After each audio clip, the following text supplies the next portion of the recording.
ప్రముఖులకు ఈ సభా వేదిక ఇచ్చేసిన మీ అందరికీ నా యొక్క హృదయపూర్వక నమస్కారం. కార్యక్రమానికి సంపూర్ణ బాధ్యత వహించి జనబాహుల్యానికి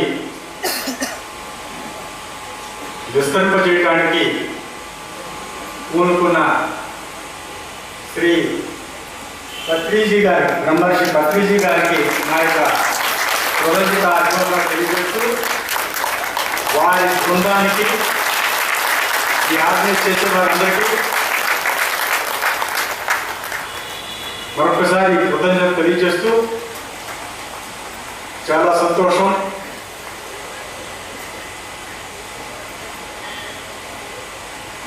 ఈ ఆధ్యాత్మిక అభివృద్ధి కోసమని చాలామంది తపన పడుతున్నారు. అయితే ఆ తపనకు తగ్గ బోధ ప్రపంచానికి దొరకడం లేదు. అందువలన ఎక్కడ దొరుకుతుందా ఎవరు చెప్తారని ఎదురు చూస్తున్నారు చాలామంది.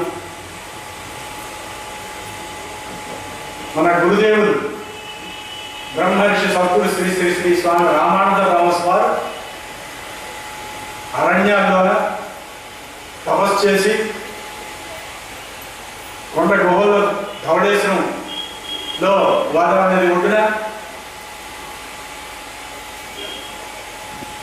నాగుబావు పుట్ట దగ్గర తపస్సు చేస్తూ వారి శరీరం చుట్టూ పాములు చెరలాడుతుండగా దేహస్మృతి లేకుండా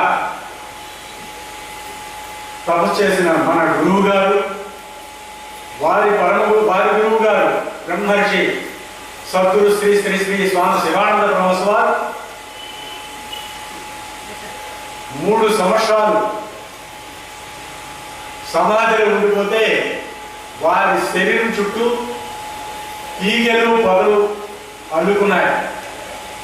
2వ వాల్మీకిగా ప్రసిద్ధి గాంచారు బ్రహ్మర్షి శివానంద బ్రహ్మస్వామి. అటువంటి మహాత్ముల ద్వారా ఈ సంక్రమింపబడిన ఈ విద్య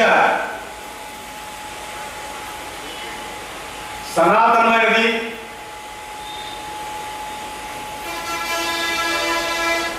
శృతి యుక్తులతో కూడుకున్నది. శ్రీకృష్ణ పరమాత్మ భగవద్గీతలో చెప్పిన గీత సారమే, ఉపనిషత్తుల సారమే, బ్రహ్మసూత్రాల సారమే, యోగ వాసిష్ఠ సారమే. అటువంటి సారాంతో కూడిన ఈ యోగ విద్యని మన గురుదేవుడు బ్రహ్మర్షి సద్గురు శ్రీ శ్రీ స్వామి రామానంద పరమస్వామి మనకి తెలియజేశారు. వారి వద్ద నేను 14 సంవత్సరాలు సేవ చేసి ఇటు వైద్యపరంగాను అటు సనాతన శాస్త్రపరంగాను రెండింటినీ మేళవించి చెప్పారు గురువు గారు. నేను వారు చెప్పిన 4 మాటల్ని నేను మీ ముందుంచదలుచుకున్నాను. ఇది అనుభవంతో కూడిన విద్య. ముందు ప్రారంభం ఏంటంటే ప్రతి ఒక్కరూ కూడా సుఖం కోసమే మనం బ్రతుకుతున్నాం, సుఖం కోసమే బ్రతుకుతున్నాం. కానీ ఆ సుఖం ఎక్కడుందో ఎలా ఉందో తెలియక వెతుకుతున్నాం, ఎక్కడ దొరుకుతుందా. మనం అనుభవించే సుఖాలన్నీ కూడా ఇంద్రియ సుఖాలు. ఈ ఇంద్రియ సుఖాలు ఎటువంటివంటే ప్రథమంలో ఆనందమిస్తుంది, తరువాత అనంత దుఃఖాన్ని ఇస్తాయి. విషయేంద్రియ సంయోగ ఎత్త దగ్గరే అమృతోపమం పరిణామే విషమేవ తత్సుఖం రాజసంస్కృతం అని భగవద్గీత 18వ అధ్యాయం చెప్తుంది. విషయాలు శబ్ద స్పర్శ రూప రసగంధాలు ఉన్నాయే, ఆ విషయాలపైన కన్ను ముక్కు చెవి నాలుక చర్మం అనే ఇంద్రియాలు కలియటం వలన ప్రారంభంలో సుఖం కలుగుతుంది. నాలుక రుచి, చెవి వినికిడి, మరి దృశ్యం, ఈ విధంగా ప్రారంభంలో కలుగుతుంది. కానీ పరిణామే విషమివ, రాను రాని కూడా దుఃఖాన్ని కలుగు చేస్తాయి. అందువల్ల ఈ సుఖాలు ఎటువంటివంటే సౌఖ్యం బిందు మాత్రేణ దుఃఖం పర్వతమేవ చాన. ఈ సుఖాలన్నీ మొదట ఒక తేనె బిందులాగా ఉంటుంది, దాని వెనక పర్వతంత దుఃఖం ఉంది. ఆ పర్వతంత దుఃఖం మనకి కనబడలేదు, మనకి ఎదురుగా కనిపించే ఈ తేనె బిందువే కనబడుతుంది. దాంట్లో పడి మనం నశిస్తున్నాం. అది ఎట్లా అంటే వేటగాడి పేరు గానానికి వలలో పడి దొరికిపోతుంది లేడి. అలాగనే మచ్చికతో కూడిన ఒక ఏనుగుని తీసుకువెళ్ళి అడవిలో ఉండే ఏనుగుని పట్టడానికి గొయ్యి తవ్వి దానిలో వచ్చి కొన్ని కొమ్మలు కప్పి దాన్ని ఆకర్షించి ఈ స్పర్శ సుఖం కోసమే ఆ ఏనుగు అడవిలో ఉండే ఏనుగు దొరికిపోతుంది.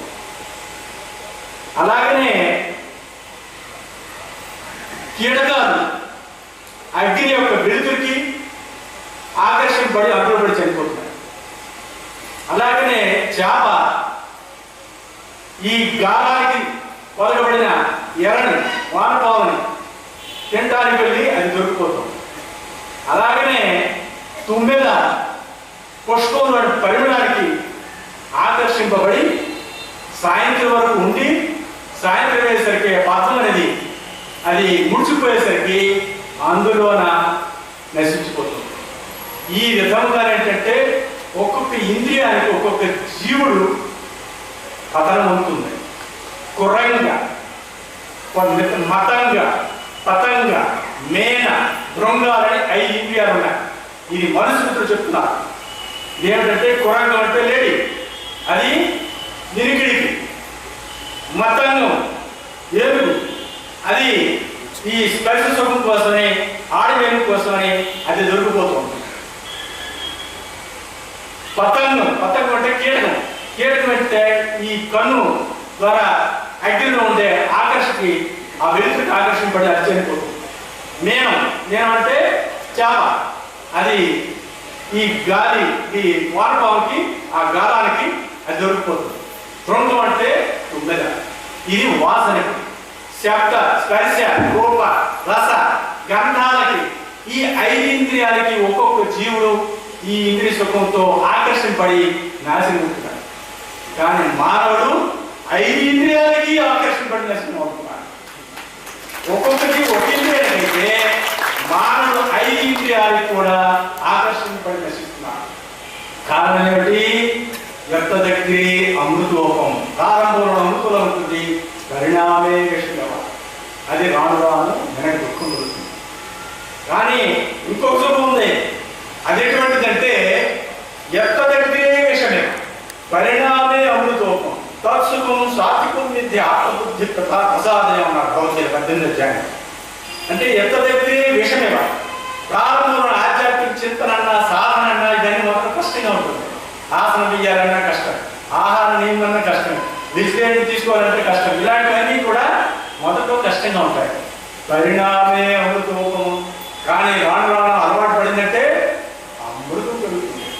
అంతేకాకుండా ఆత్మబుద్ధి ప్రసాదం, ఆత్మ జ్ఞానాన్ని కూడా కలుగు చేస్తుంది.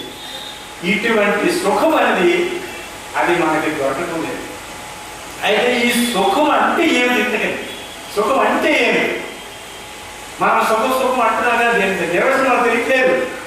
దానికి నిరాలంబోపనిషత్తు చెప్తుంది. సచ్చిదానంద స్వరూప అనుభవ స్వరూపం జ్ఞాత్వ ఆనంద రూపాల స్థితిరేవ సుఖం అన్నారు. సత్తు చిత్తు ఆనంద రూప అనుభవ స్వరూపం జ్ఞాత్వ ఆనంద రూపాల స్థితిరేవ సుఖం. అంటే ఏంటంటే సత్ అంటే మనం ఏదైతే భగవంతుడు అంటున్నాం, ఏదైతే దైవం అంటున్నాం, ఏదైతే ఆత్మ అంటున్నాం, ఏదైతే పరమాత్మ అంటున్నాం, ఏదైతే బ్రహ్మము పరబ్రహ్మం అంటున్నాం, అటువంటి శాశ్వతమైన వస్తువుని సత్ అంట. అది ఏ రూపంలో ఉందంటే చిత్ రూపం ఉంది. చిత్ అంటే ప్రకాశ రూపంలో ఉంది. అది ఇంకో రూపం ఉంది ఏంటంటే ఆనంద రూపంలో ఉంది.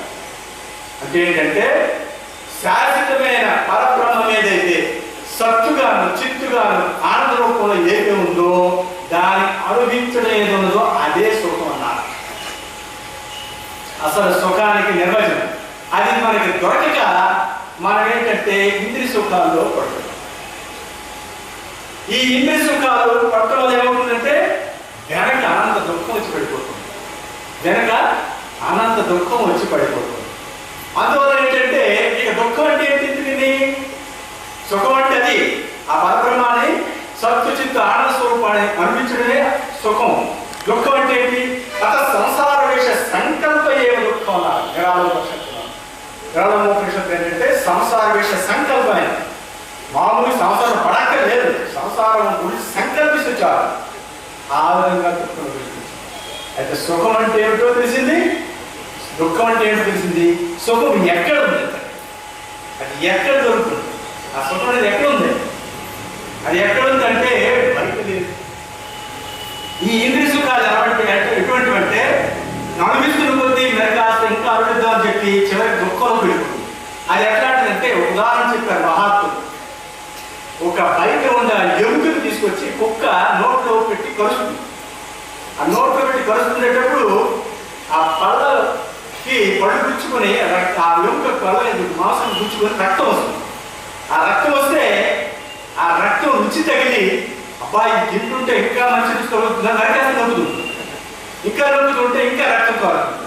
చివరికి అది ఎక్కడి నుంచి వచ్చింది? అది తన లోపల నుంచి వచ్చిన ఆ ఆనందాన్ని అది బయటకు వస్తువుని తీసుకొని అది అనుభవించుతామని రావడం ఏమవుతుంది? అది అనుభవిస్తూ రక్తాన్ని కోరుకుంటుంది. అదేవిధంగా కస్తూరి మృగం ఉంది. కస్తూరి మృగం ఏంటంటే దాని నాలుగులో వచ్చి ఒక కమ్మని వాసన కొట్టుకున్న ఒక ద్రవం ఊరుతుంది. వాటి నుంచి వాసన ఇస్తుంది. ఆ వాసనకి అది బయట ఎక్కడి నుంచి వస్తుందని చెప్పి పరిగెత్తు ఉంటుంది కస్తూరి మృగం. అది ఎంతకాలం పరిగెత్తున్నాడు? జీవితాలతో పరిగెత్తాలి. అది స్త్రీ పురుషులు కలుసుకోవడం కూడా పరుగులోనే, సంతానం కూడా పరుగులోనే, డెలివరీ అవడం కూడా పరుగులోనే. అంటే నిరంతరం కూడా కస్తూరి మృగం పరిగెత్తుతూ ఉంటుంది. ఎందుకని? ఆ ఆనందం ఎక్కడో బయట ఉంది. ఆ ఆనందం బయట లేదు, లోపల ఉంది. అది ఎక్కడ ఉంది? సచిత్ ఐకాగ్రత యత్ర తత్ర ఆసీత సుఖం ద్విజా అన్న శివగీతం. ఏ దక్షాత్రాన్ని గమనే సిద్ధాంతత్ర పరిచయే సచిత్ ఐకాగ్రత యత్ర తత్ర ఆసీత సుఖం ద్విజా. తన చిత్తానికి ఏకాగ్రత ఎక్కడుందో అక్కడే ఉంది సుమా ఓ బ్రహ్మ అని ఈశ్వరుడు చెప్తున్నాడు. శివగీతలో చెప్తున్నారు ఏమని? నీ చిత్తానికి ఏకాగ్రత ఎక్కడుందో అక్కడే సుఖం ఉంది సుమా. మరి చిత్తానికి ఏకాగ్రత అక్కడే ఉందంటే చిత్తానికి ఏకాగ్రత లేకపోవడానికి కారణం ఏంటి? దానికి ఎందుకు లేకపోతుంది అది మనకు తెలియాలి. చిత్తానికి ఏకాగ్రత లేకపోతుంటే అర్థమైంది. అది లేకపోవడానికి కారణం ఏంటి? ఈ మనసు అనేది ఒక జ్యోతి వంటిది, గాలిలో దీపం వంటిది. ఇది నిరంతరం కదులుతూ ఉంది. ఈ మనసు కదులుతూనే ఉంది. ఇది కదులుతున్నప్పుడు మనకి అందులో ఉండే దీపం కదిలేటప్పుడు అందులో ఉండే కాంతి తగ్గిపోతుంది, స్థిరముగా ఉంటుంది. చలే వాతే చలో బిందు నిశ్చలే నిశ్చలో భవేత్ యోగి స్థానత్వమాప్నోతి తతో వాయు నిరుంధయేత్ అన్నారు. యోగ చూడమని ఒక నక్షత్రం ఏం చెప్తున్నారంటే చలే వాతే చలో బిందు. గాలి కలుగుతుంటే ఈ మనసు కలుగుతుంది. నిశ్చలే నిశ్చలో భవేత్. ఇది ఎప్పుడైనా నిశ్చలమైందో, గాలి నిశ్చలమైందంటే దీపం నిశ్చలం అవుతుంది. మనం చిమ్మిని పెట్టామంటే అది స్థిరంగా ఉంటుంది. ఆ చిమ్మిని తీసామంటే గాలికి అది కదులుతుంది. అయితే ఇప్పుడు మనసు కదలడానికి కారణం ఏమిటి? మన యొక్క గాలి. ఏమిటా గాలి? మనలో ప్రాణవాయువు శ్వాస రూపంలో జరుగుతుంది. ఏం గాలిది? మనలో ప్రాణవాయువు శ్వాస రూపంలో కదులుతుంది. అది కదులుతుంటే మనసు కదులుతుంది. ఈ విషయాన్ని వశిష్ఠ మహర్షి శ్రీరామచంద్రమూర్తితోన యోగ వాసిష్ఠులు చెప్తున్నారు. ప్రాణ పవన స్పంద చిత్తస్పంద సయేవహి ప్రాణస్పంద క్షయే యత్నం కర్తవ్యో ధీమతోచకై అన్నారు యోగ వాసిష్ఠులు. యోగ వాసిష్ఠాన్ని వాల్మీకి మహర్షి రాశారు, రామాయణాన్ని వాల్మీకి మహర్షి రాశారు, రెండింటినీ వాల్మీకి మహర్షి రాశారు. అయితే కాస్త ఆధ్యాత్మిక ప్రగతిలో పైకి వెళ్ళడానికి కోసమని ప్రత్యేకించి ఈ యోగ వాసిష్ఠం రాశారు. అది శ్రీ వశిష్ఠ రామ సంవాదం. వశిష్ఠ రామ సంవాదం రామాయణం 24,000 శ్లోకాలు అయితే యోగ వశిష్ఠం 32,000 శ్లోకాలతో రాశారు. దాంట్లో చెప్తున్నారు వశిష్ఠ మహర్షి, ప్రాణపవన స్పంద చిత్తస్పంద సయేవహి ప్రాణస్పంద క్షయత్వం కర్తవ్యో ధీమతోచ్యతే అన్నారు. ఏది ప్రాణ వాయు కదలికయో అదే మనసు కదలిక. మనసు కదలిక నరికట్టాలంటే ప్రాణ వాయు కదలిక నరికట్టాలి. చెలేవాతే చెలో ఇది కలిగితే అది పడుతుంది. అయితే మనం ఏం చేస్తున్నాము?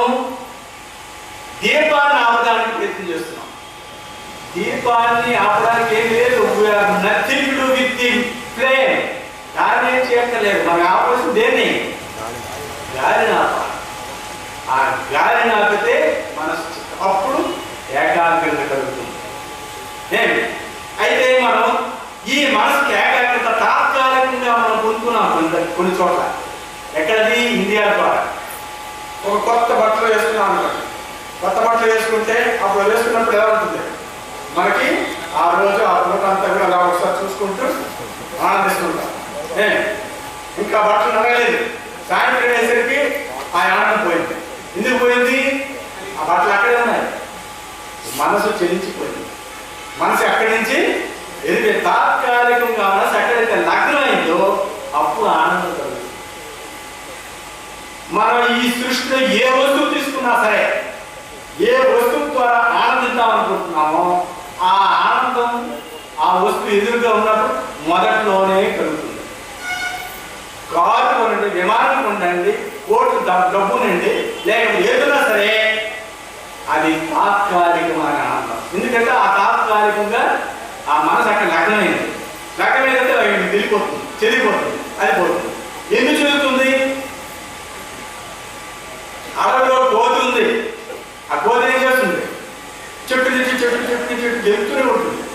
అలాగనే మన మనసు ఏమిటంటే ఈ భౌతిక ప్రపంచాల ఇంద్రియ సుఖాల మీద ఇదివరకు వాసనతో కూడుకుంది కనుక అక్కడికి వెళ్దాం, ఇక్కడికి వెళ్దాం, ఇక్కడికి వెళ్దాం అని గొంతులు వేస్తూ ఉంటుంది. ఆ గొంతు వేయటం ఏంటంటే దేని ఎందుకు కూడా పూర్తిగా లగ్నం చేయలేకపోతుంది. ఎందుకు లగ్నం చేయలేకపోతుంది? ప్రధాన కారణం ప్రాణస్పవన స్పంద. మన ప్రాణవాయు కదలిక వల్ల అది కలుగుతాం. అందువల్ల ఏంటంటే ఏదైనా కొత్త వస్తువులు తీసుకున్నామంటే తాత్కాలికంగా శ్వాస అవుతుంది. కొద్దిగా శ్వాస ఆగేసరికి మనకి ఆనందం కలుగుతుంది. కానీ ఏం చేస్తుంది? కిందకి నొక్కుతుంది. కింద నొక్కేసరికి పోతుంది. అప్పుడు మనసు చెందిపోతుంది. మనలోన శ్వాస అనేది ఇక్కడ నుంచి భూమధ్య స్థానం నుంచి ప్రాణం అనేది వెన్నుపాము ద్వారా కిందకి మీదకి అది నడుస్తూ ఉంది. ఈ నడుస్తుండే దానికి అది 2 శక్తులుగా మారింది. 2 శక్తులు ఏంటంటే ప్రాణము, అపానము. ప్రాణము, అపానం. ఈ శ్వాసని క్రిందకి నొక్కేది అపానం, శ్వాసని పైకి లాగేది ప్రాణం. ఈ ప్రాణ అపానం అనే 2 శక్తులు ఏంటంటే పరస్పరంగా ఒకదాన్ని ఒకటి లాగుతున్న ఆకర్షిస్తున్నారు. అపానాత్ కర్షతి ప్రాణ, ప్రాణోపానశ్చ కర్షతి, ప్రాణాపాన సమాక్షిప్త స్తబ్ధజీవో నవిశ్రమే. యోగసికోపనిషత్తున అన్నపూర్ణోపనిషత్తు. అపానాత్ కర్షతి ప్రాణం. ఈ అపానటువంటి బరువు జలము, ఈ బరువు ఏంటంటే కిందకు అవుతుంది. ప్రాణం పైకి అవుతుంది, అది పైకి అవుతుంది, ఇది కిందకు అవుతుంది, ఇది కిందకు అవుతుంటే అది పైకి అవుతుంది. ఈ విధంగా జీవుడికి విశ్రాంతి లేకుండా పోతుంది అన్నారు. మన విశ్రాంతి అని ఎక్కడెక్కడో చివరా జాతరకి వెళ్తున్నాం, అక్కడే విశ్రాంతి లేదు. మన యొక్క ప్రాణాపానాన్ని దగ్గర చేయడంలో విశ్రాంతి ఉంది, కానీ అది విడిచిపెడితే మనకి విశ్రాంతి లేదు. అయితే ఈ క్రిందకు వచ్చిన ఈ శ్వాస అనేది ఏ విధంగా వస్తున్నది అనేది మనకి తెలియాలి. తల్లి గర్భంలో ఉండేటప్పుడు ఎవరికి శ్వాస ఉండదు, ఎవరికి శ్వాస ఉండదు. అది ఒక్కసారి తను ఆ తల్లి మార్గంలోంచి బయటికి వచ్చేసరికి శ్వాస విడిచిపెడతాడు. అంతవరకు ఊపిరితిత్తులు పనిచేయవు. శ్వాస విడిచిపెడతాడు, శ్వాస తీసుకుంటాడు అంటారు మా వైద్యశాస్త్రంలో. అది తప్పు. ముందుకి విడిచిపెట్టేది శ్వాస విడిచిపెడతాడు. ఈ భూమిస్థానం నుంచి ఈ ప్రాణశక్తిని ఊపిరితిత్తుల్లో పంపించి ఊపిరితిత్తుల్లోంచి ఒక ద్రవాన్ని బయటకు నెట్టుతాడు. నెట్టి ఆ లోపల ఊపిరితిత్తులోని గాలి అలల్ని ఎంటిచ్చేస్తాడు. ఎంటిచ్చేసి బయటకు నెట్టిన తర్వాత అప్పుడు తీసుకుంటాడు. ఈ విధంగా శ్వాస విడిచిపెట్టడం తీసుకోవటం ఇది జరుగుతుంది. ఏమి ఈ తీసుకునేటప్పుడు మాయలో పడిపోయాడు. గర్భమే జబ్ యోగి గిర్ పర్ ఖాయా మాట్యన్నారు. కలకత్తాలో రామప్రసాద్ సేన్ ఒక మహాయోగ పురుషుడు చెప్తున్నారు. అందరూ కూడా యోగ పురుషులే గర్భం ఉండేటప్పుడు. ఎందుకు మన శ్వాస లేదు. కానీ ఎప్పుడైతే మనకి శ్వాసలకు బయటకు వచ్చిందో మాయలో పడిపోయాం. అంటే ఏంటి? మన లోపల ఉండే జ్ఞానం బయటకు పోయింది. గర్భం ఉండేటప్పుడు గర్భోపనిషత్తులు చెప్తుంది ఏమని? ఓ పరమేశ్వర, ఈ తల్లి గర్భంలో నేను ఇలాగ మూసిపోతున్నాను, నేను ఎటు కదలేకపోతున్నాను, నేను బయటకు వచ్చి నేను ప్రార్థిస్తాను, గురువును పట్టుకుంటాను, సాధన చేస్తాను, నీలో పరుచుకుంటాను అని అంటారు. కానీ బయటకు వచ్చిన వెంటనే అది మర్చిపోతారు. ఎందుకు? జ్ఞానం పోయింది. ఈ విధంగా క్రిందకి రావడమే కాకుండా ఆ వచ్చే శ్వాస ఎటువంటిదంటే క్రిందకి ఎక్కువ పైకి తక్కువ. ఈ శ్వాస అనేది క్రిందకి ఎక్కువ పైకి తక్కువ. ఇది మాత్రం బాగా గమనించండి. This is the science behind respirations. అసలు సైన్స్ అంత ఎక్కడ ఉంది, ఇది వైద్యశాస్త్రంలో కూడా అర్థం కాలేదు. అదేమిటంటే మేడ పైన ఒక బంతి కింద మేడ పైకి వేసి మూపై వేసాం. ఒక బంతి వేస్తే ఏమవుతుంది? అది పైకి వేస్తుంది. ఎంతవరకు వెళ్తుంది? మేడ పై వరకు వెళ్ళదు. ఎందుకు వెళ్ళదు? అది కింద పడేటప్పుడే కొంత శక్తిని కోల్పోతుంది కాబట్టి కొంత దూరం వెళ్తుంది. మళ్ళీ కింద పడుతుంది, మరి కొంత వెళ్తుంది, మళ్ళీ కింద పడుతుంది, మరి కొంత, అలా చివరికాయ. అదే విధంగా మనలో కూడా మన శ్వాసని మొట్టమొదటి expiration, inspiration, expiration, inspiration, expiration, inspiration ఇలా జరుగుతుంది. ఇలా జరిగి చివరికి ఏమవుతుంది? Only expiration, no inspiration. That last expiration is called expire. చనిపోవడం అంటే ఎక్స్పైర్ అనే పదం ఎందుకు వాడుతున్నాం అంటే, ఎక్స్పైర్ అనే పదం మా వైద్య శాస్త్రంలో కూడా ఎక్స్పైర్ అని అంటున్నాం. పరీక్ష చేసినప్పుడు చనిపోయింటే ఆ స్టెథోస్కోప్ పెట్టి హార్ట్ లంగ్స్ ఆగిపోయి ఎక్స్పైర్ అని వస్తున్నాం. కానీ హౌ ఈజ్ ఎక్స్పైర్? ఆయన ఇప్పుడు ఎక్స్పైర్ కాదు, ఆయన తల్లి గర్భం నుంచి మొట్టమొదటి ఎక్స్పిరేషన్ స్టార్ట్ చేశాడు. Expiration, inspiration, expiration, inspiration. Last లో only expiration, no inspiration. That is called death, expire. తుది శ్వాస విడిచిపెట్టారు అని అంటున్నాం. తుది శ్వాసని విడిచిపెట్టారు అంటున్నాం. ఆ విధముగా మనలోన నిత్యం సన్నిహితో మృత్యు కర్తవ్యం ధర్మ సంగ్రహ అనిత్యాని శరీరాన్ని విభవో నైవ శాశ్వత నిత్యం సన్నిహితో మృత్యు కర్తవ్యం ధర్మ సంగ్రహ అని చెప్తుంది శాస్త్రం. ఈ శరీరాలు అనిత్యం, ఈ వైభవాలు భోగాలు అనిత్యం. కానీ నిరంతరం ఒకటి నేను కాసుకుని కూర్చుంది ఏంటది? మృత్యువు. ఎప్పుడుది? నిత్యం సన్నిహితం. ఎప్పటి నుంచి? నీ మొదటి శ్వాస నుంచి. మొదటి శ్వాస నుంచి, తల్లి గర్భం నుంచి, మొట్టమొదటి శ్వాస నుంచి అది శ్వాస కూర్చుని ఉంది. ఏమి? అందువల్ల ఏంటంటే మన మృత్యు ఎప్పటి నుంచి ప్రారంభమైంది? పుట్టుక దగ్గర నుంచే. సో మన భర్త ఎప్పటి నుంచి ప్రారంభమైంది? భర్త నుంచే. సో భర్త నుంచే డెత్ ప్రారంభమైంది. చూసారు? ఈ విధంగా మనలో వెళ్ళి ఈ చనిపోయిన తర్వాత శోషణ శరీరంతో ఇంకో శరీరం ప్రవేశించడం, అలా జరగడం, పునర్జననం, పునర్మరణం, పునర్జనని, జఠరేసేను, సంసారే, బహుదోస్తారే, వ్యాపారే, పాహిమురారే. ఆ పదిలో ఆది శంకరాచార్య ఈ విధంగా ఏంటంటే ఈ శ్వాస విడిచిపెడుతున్నాం. ఆ విడిచిపెట్టేదానికి లెక్క కూడా ఉందని చెప్పారు. అదేంటంటే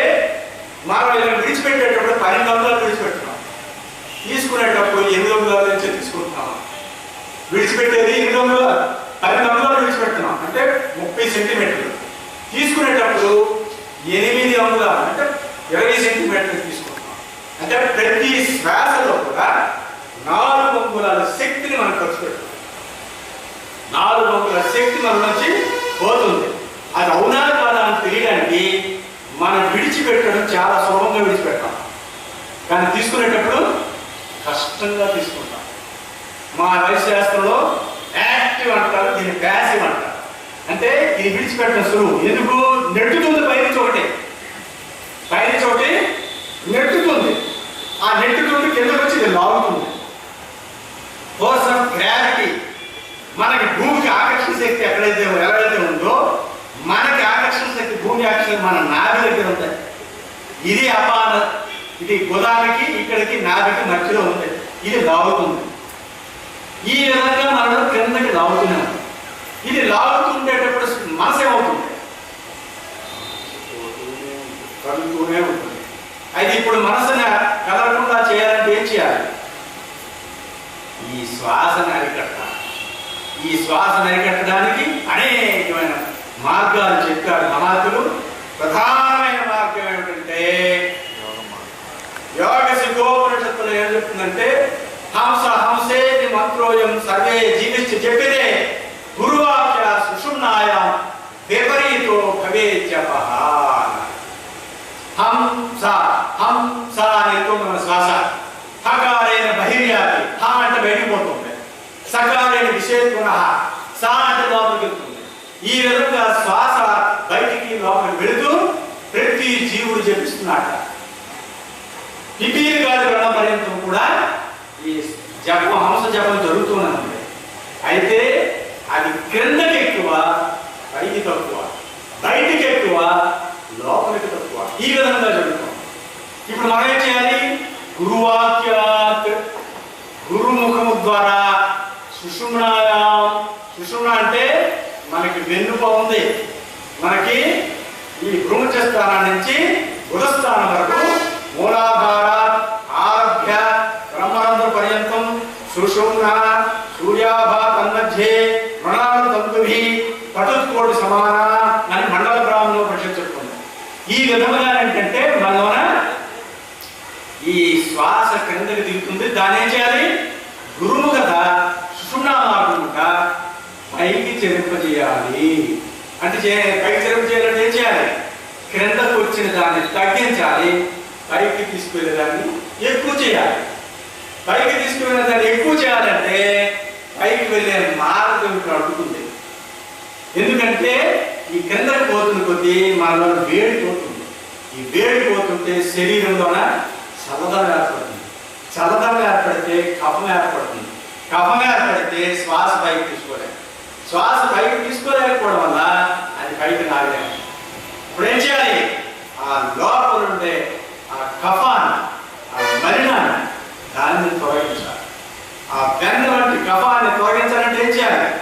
కరిగించాలి. కరిగించాలంటే ఏం చేయాలి? వేడెక్కించాలి. వేడెక్కించాలంటే ఏం చేయాలి? రాపిడి చేయాలి. రాపిడి చేయాలంటే ఏం చేయాలి? శ్వాసలు పట్టుకుని కిందకి మీదకి, కిందకి మీదకి ఘర్షణ చేయాలి. ఆ ఘర్షణ చేసే పద్ధతిని ప్రాణాయామము లేక యోగం అన్నారు. అలాగే చేస్తూ గురువాక్య సుషుమ్నాయం, సుషుమ్నా మార్గంగా పైకి తీసుకువెళ్ళాలి సుమా అని చెప్పారు.